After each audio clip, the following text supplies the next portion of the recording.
Você sabe o que vem a ser a escola dos estoicos? Por que ela é tão importante até hoje? Por que o caminho da felicidade estoica é tão falado em todos os campos? Este é um desafio para a gente tentar explicar hoje. Bem-vindos ao nosso canal Psicofilosofia, a Jornada.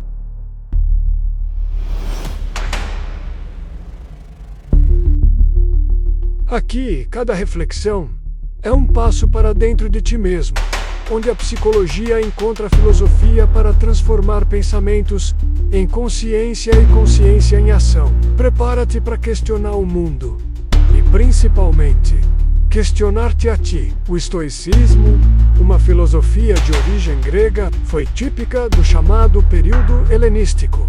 Séculos IV, 3 e 2 a.C. Zenão de Cítio, um filósofo nascido na atual ilha do Chipre, é considerado o primeiro dos estoicos. Zenão vinha da escola cínica, aquela que pregava o total desapego aos bens materiais, mas ele fez coisas diferentes. Ele dava aula em um lugar público, um pórtico pintado. Daqui deriva o nome Stoia, História do Pórtico Pintado. Zenão começou a ensinar, tal como os cínicos, que a gente deve levar uma vida mais simples. Nós não devemos nos apegar às coisas materiais. E como tal, o estoicismo era bastante próximo do cinismo como escola. Mas Zenão foi além disso. Ele começou a falar de leis que são inevitáveis. Por exemplo, a morte. A morte é o destino de todos os seres vivos. Se eu me preocupar em combater a morte, ter medo da morte, me apavorar com a morte, eu não vou conseguir deter em um minuto o fato de que irei morrer. Então, por que temer o que é inevitável? Eu precisaria atingir o que os estoicos chamam de ataraxia, essa tranquilidade, este mundo livre de preocupações. Quando eu falo em escola cínica, nós fazemos hoje uma leitura de senso comum, que acha que cínico é quem é falso, quem mente, quem tem duas caras. Este é um valor completamente contemporâneo. O que eram os cínicos gregos? Um dos seus nomes era Diógenes. Diógenes morava em um barril e era cercado de cães em grego. Daí vem o nome da escola cínica. Diógenes andava com uma lamparina durante o dia, procurando um homem honesto.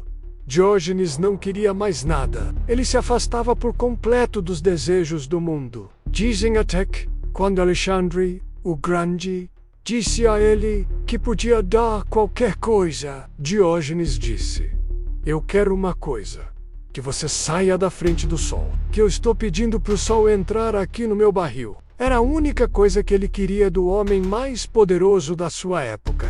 Os cínicos eram os filósofos do desapego e da análise desapegada do mundo, e não pessoas falsas, como nós podemos ler hoje em dia. O filósofo estoico tenta entender a ordem natural e parar de contrariar as leis da natureza. Ele vai propor uma filosofia cosmopolita, não em uma escola fechada como foi a de Platão, ou como o Liceu de Aristóteles, mas pregada em lugar público. O grande objetivo da vida é a felicidade. E a felicidade deriva da compreensão das coisas, da compreensão das leis da natureza, a partir de uma razão, de um logos universal. Claro, o estoicismo tem muitas etapas e muitas fases. Eu vou focar no estoicismo que marcou o Império Romano. O estoicismo que acontece no século II antes do Cristo e depois de Cristo. Tudo ao nosso redor, como vimos com Zenão, ocorre a partir de leis universais que devemos aceitar. A força da mudança deve ser dirigida exclusivamente para aquilo que você pode alterar. Você não pode alterar a morte, mas pode alterar sua qualidade de vida. Não devemos idealizar o mundo. Devemos aceitar o mundo como ele é, para atingir a chamada ataraxia, ausência de paixões e de turbações. Os medos e os desejos nos tiranizam, nos escravizam, nos inquietam.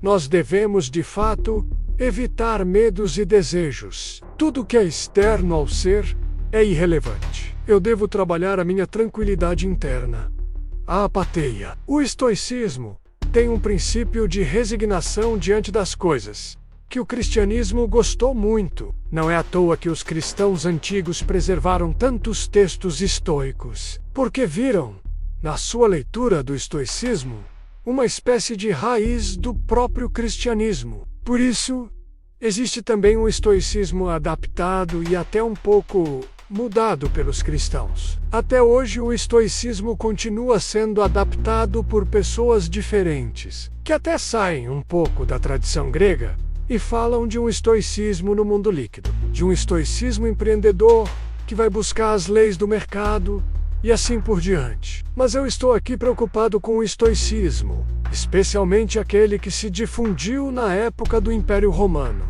entre pessoas que falavam grego como Epicteto, ou que falavam latim, como Sêneca e o imperador Marco Aurélio, menos ainda que Marco Aurélio tenha produzido sua famosa obra Meditações, na língua grega. Vamos pensar um pouco sobre o que estes autores, Epicteto, Sêneca e Marco Aurélio, disseram. Epicteto, o escravo de origem grega do século I de Código, disse que, se você quiser ser livre, só há um caminho: o desprezo das coisas que não dependem de nós. Bastante claro e coerente com o estoicismo. Qualquer pessoa capaz de te irritar se torna teu mestre. Ele consegue te irritar somente porque você se permitiu ser perturbado por aquela pessoa. É um homem sensato, aquele que não lamenta pelo que não tem, mas apresenta uma grande alegria pelo que tem. Os homens, diz Epicteto,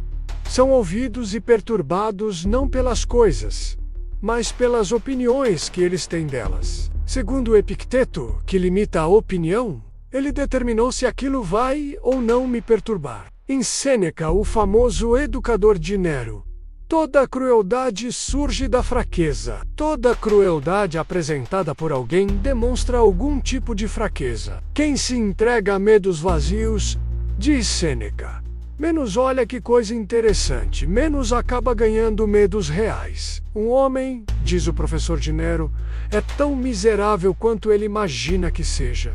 Essas ideias têm em comum a raiz do estoicismo, mas cada um dá um enfoque diferente. Importante para esta caracterização de um estoicismo que ele chama de imperial, ou seja, dentro do Império Romano. O imperador romano Marco Aurélio, que morreu em 180, produziu um livro muito famoso do estoicismo, que é Meditações. Lá diz o imperador filósofo: não perca tempo discutindo sobre o que um bom homem deve ser, apenas seja. Interessante a ideia.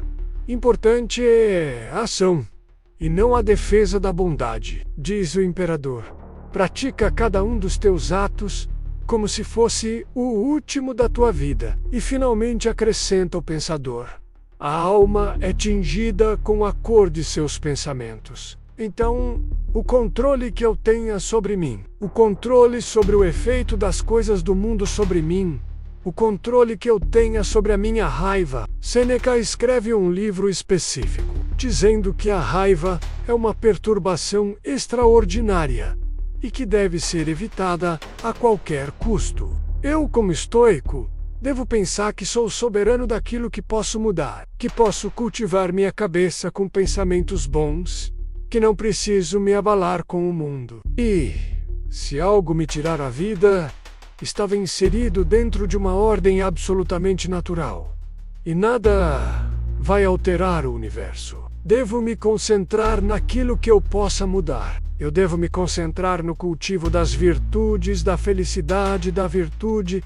e não deixar que o mundo decida se eu vou ser ou não feliz. O estoicismo, como nós já vimos, tem várias semelhanças com valores que depois o cristianismo iria defender. Mas, muito importante, o estoicismo, a rigor, é uma filosofia realista. Ele não pressupõe um Deus criador que nos ame e dirija tudo, como o cristianismo vai imaginar. O estoicismo pressupõe regras de um universo material, e entender tais regras, e aceitar que há coisas que eu não posso mudar, e outras que eu posso, me concentrando basicamente naquilo que diz respeito a mim mesmo. Isso vai diferenciar muito o estoicismo de qualquer etapa do cristianismo posterior. Mas estoicos e cristãos buscam a tranquilidade da alma, buscam evitar a agitação e o desespero, buscam produzir desejos mais coerentes com as nossas necessidades. Tanto estoicos quanto cristãos concordariam com a ideia profundamente estoica que diz: você está com a casa muito apertada, cheia de coisas. Não pense em uma casa maior, e sim em ter menos coisas. Você está achando que seu dinheiro não basta, apesar de ter sua alimentação garantida. Não pense em se desesperar por ter muito mais dinheiro. Pense em gastar menos. Aceite que todos estamos envelhecendo. Aceite que todos iremos morrer. Cultive a sua ataraxia. Cultive o seu equilíbrio diante dessas coisas, porque o muito desejar as paixões, o ódio e o desespero perturbam inteiramente a cabeça, não produzem nada positivo e acabam nos levando a uma vida vazia e sem sentido. Leiam os livros estoicos. Aprofundem lendo, por exemplo, o nosso escravo grego Epicteto. Leiam os textos de Sêneca. Leiam as meditações de Marco Aurélio. Leiam os fragmentos dos estoicos gregos clássicos e helenísticos. Descubram que o estoicismo nos traz muitas luzes para repensar atitudes contemporâneas, atitudes da nossa vida. Além disso, é importante entender que o estoicismo não é apenas um conjunto de ideias antigas, mas uma filosofia prática, aplicável a qualquer época. Hoje, muitas pessoas redescobrem o estoicismo para lidar com ansiedade, frustrações e crises existenciais. Quando Marco Aurélio dizia para não perder tempo discutindo o que um bom homem deve ser, mas apenas ser, ele nos convida a agir no presente, sem buscar validação constante ou aprovação externa. Da mesma forma, Epicteto nos lembra de algo essencial. Se alguém te irrita, essa pessoa só te domina porque você permitiu que suas emoções fossem abaladas. Isso, na prática, nos ensina que nenhuma ofensa tem poder sobre nós, a não ser que a aceitemos como verdadeira. Outro ponto é o conceito de amor fati, tão presente no estoicismo e mais tarde no pensamento de Nietzsche. Amar o destino significa abraçar tudo o que acontece, mesmo aquilo que consideramos negativo, como parte necessária do fluxo natural da vida. É aceitar a realidade como ela é, não como desejamos que fosse. Portanto, se você deseja aplicar o estoicismo hoje, lembre-se, questione seus pensamentos antes de questionar o mundo. Pratique a disciplina diária de observar seus desejos e medos, e se perguntar: isso depende de mim ou não? Cultive a tranquilidade interior acima das circunstâncias externas. Lembre-se sempre, a felicidade não está em mudar o mundo, mas em mudar sua forma de perceber e lidar com ele. Se quisermos viver com mais paz, coragem e clareza, o estoicismo nos oferece um caminho de autocontrole, aceitação e ação sábia. Como dizia Sêneca, não é que temos pouco tempo, mas que perdemos muito dele. Use este ensinamento para começar a viver o que importa hoje.